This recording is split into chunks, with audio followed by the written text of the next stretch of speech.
Welcome back. बाजार सवेरा देख रहे हैं आप, जहां पर लगातार इक्विटी और कमोडिटी मार्केट का अपडेट जारी है। और चलिए अब रुक कर लेते हैं कमोडिटीज का। इस वक्त हमारे साथ कमोडिटी एक्सपर्ट केरिया कमोडिटीज से अजय केरिया जुड़ चुके हैं। अजय जी, गुड मॉर्निंग, स्वागत है आपका बाजार सवेरे में।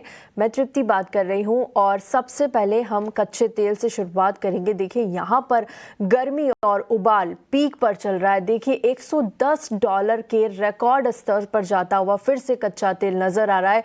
जो लेवल्स हमने 2022 में देखे थे जब रशिया और यूक्रेन का युद्ध शुरू हुआ था, और फिर से उन्हीं लेवल्स पर जाता हुआ कच्चा तेल। WTI देखिए जहां पर 62 से 65 तक के लेवल्स एक रेंज दायरे में नजर आ रहा था, वहां पर भी $110 तक के भाव यहां पर फिलहाल कच्चे तेल में नजर आ रहे हैं और काफी बड़ी तेजी दिख रही है।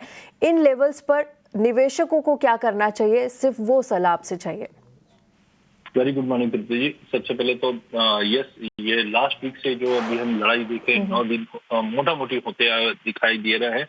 और सबसे बड़ा ट्रिगर पॉइंट जो है इस बार सोना नहीं है, इस बार है क्रूड ऑयल। बिकॉज हम जानते हैं कि स्ट्रेट ऑफ हॉर्मोज में सबसे बड़ा जो इम्पैक्टिंग है वो कच्चा तेल है। और यहाँ पे हम देखें जो एस्केलेशन बढ़ा है जिसकी वजह से प्राइजेस कंटिन्यू बढ़ रही, क्योंकि जितना ज्यादा ये कॉन्फ्लिक्ट बढ़ेगा उतना कच्चे तेल पे ज्यादा इम्पैक्ट पड़ता हुआ दिखाई देगा, क्योंकि दुनिया का 20% कच्चा तेल इसी एरिया से जाता हुआ दिखाई दे। टेक्निकली यस, ब्रेंट जिस ढंग से मार्केट ने इन लाइन ऑफ एक्सपेक्टेशन था, बट ये नहीं था कि इतनी जल्दी आ जाएगा। मुझे लगता है कच्चे तेल में ब्रेंट पे आप नजर रखिए, क्योंकि ऑलरेडी हमने 113 का स्पाइक आते हुए देखा है। और जिस ढंग से ये मोमेंटम बना हुआ है, पॉसिबल है कि 138 का लेवल हमने 2022 में देखा था, वहां तक जाता हुआ दिखाई देगा अगर ये कंटिन्यू चलेगा। तो ऐसे में शॉर्ट तो बिल्कुल ही नहीं करना चाहिए। लॉन्ग में भी वॉल्टिलिटी बहुत ज्यादा एक्सट्रीम है, बट मुझे लगता है कि 8,400 पे जो क्लोजिंग है यहाँ से भी अगर लेके चले तो जल्द हम 9,000 से लेकर 9,500 तक का भी लेवल दिखेंगे, क्योंकि रुपए में भी गिरावट जो बढ़ रही है ये डोमेस्टिक मार्केट में कच्चे तेल को और सपोर्ट करेगा। तो शॉर्ट बिल्कुल मत कीजिए, ऑप्शन से लीजिए या फ्यूचर से लीजिए, बट 9,000 से 9,500 तक के लेवल हम दिख पाएंगे। चलिए 9,000 तक के टारगेट्स आप दे रहे हैं एमसी एक्सपर्ट, और 8,200 का स्टॉप लॉस लगाकर चलना होगा। कीमतें वोलेटाइल रह सकती हैं, लेकिन हाँ, उछाल यहाँ पर आने की बहुत ज़्यादा संभावना है। अजय, हाय, गुड मॉर्निंग। सोने चांदी पर बातचीत कर लेते हैं। दायरेबंद कारोबार हो रहा है, लेकिन मूवमेंट में कमजोरी, क्या दबाव और कमजोरी और गहरा सकती है? देखिए, जनरली हम देखते हैं कभी भी लड़ाई जैसी सिचुएशन होती है तो सोना चांदी बढ़ता है, बट इस वक्त मुझे लगता है कि दबाव में है। उसके 4 कारण है। मार्जिन बढ़े हुए हैं एक्सचेंजेस पे, जिसकी वजह से स्पेकुलेटिव मनी या हम बोल सकते हैं जो लिवरेज बनी है वो मार्केट से बाहर है 1 फरवरी ऑनवर्ड्स ही। सेकंड, हम देख रहे हैं जो इक्विटी मार्केट में सेल ऑफ आ रहा है उसकी वजह से जहां पे भी प्रॉफिट दिखता है इन्वेस्टर उसको डंप करे, उसमें सोना चांदी दबाव आ रहा है। थर्ड, जिस ढंग से डॉलर इंडेक्स में तेजी आ रही है।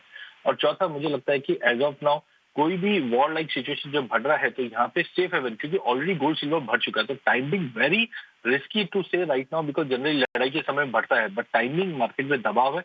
उसी को देखते हुए 1,61,000 पे अब गोल्ड को बेचिए। 1,58,500 का टारगेट रहेगा। चांदी में भी अगर हम देखें तो 2,68,000 पे बेचना चाहिए। 2,62,000 तक का टारगेट रहेगा। बट ध्यान रखिए, इंटरनेशनल में $5,000 जो है वो साइकोलॉजिकली बहुत ही इंपॉर्टेंट सपोर्ट है। अगर ये लेवल अगर टूटता है तो मे बी फर्दर लिक्विडेशन मिल जाए 4650 4700 का, लेकिन कॉशियस ही रहिए, क्योंकि जनरली देखा जाता है लड़ाई के समय सोना चांदी बढ़ता है, बट स्ट्रांग लिक्विडेशन जो इक्विटी में आया हुआ उसकी वजह से दबाव सोने और चांदी दोनों में दिखाई दे सकता है।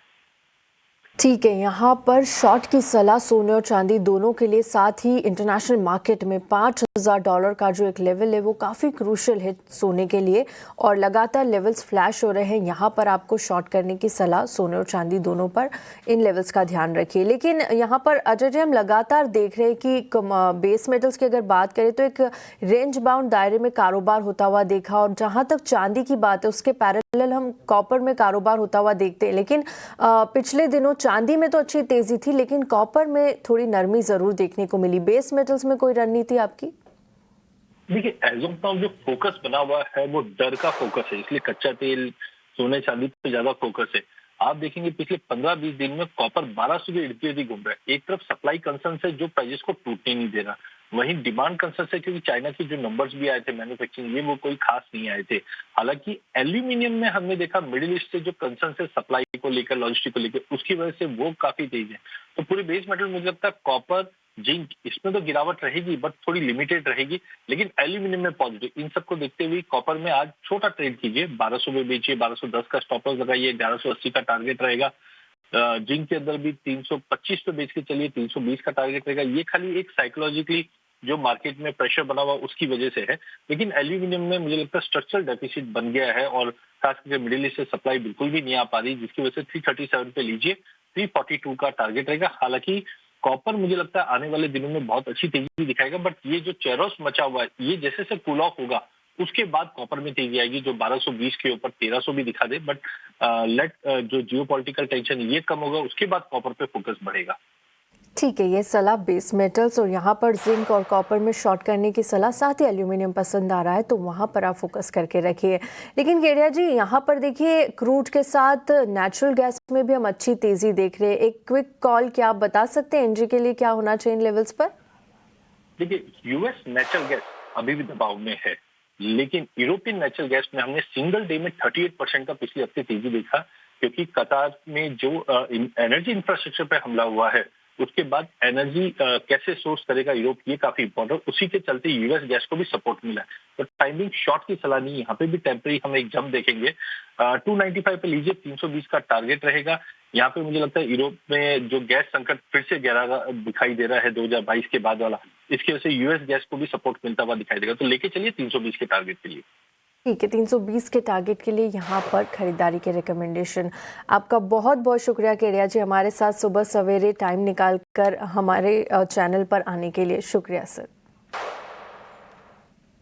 चलिए, इसी के साथ बाजार सवेरे में फिलहाल इतना ही। एक छोटा सा ब्रेक लेंगे और ब्रेक के बाद आपके लिए लेकर आएंगे आपका बाजार। बने रहिए।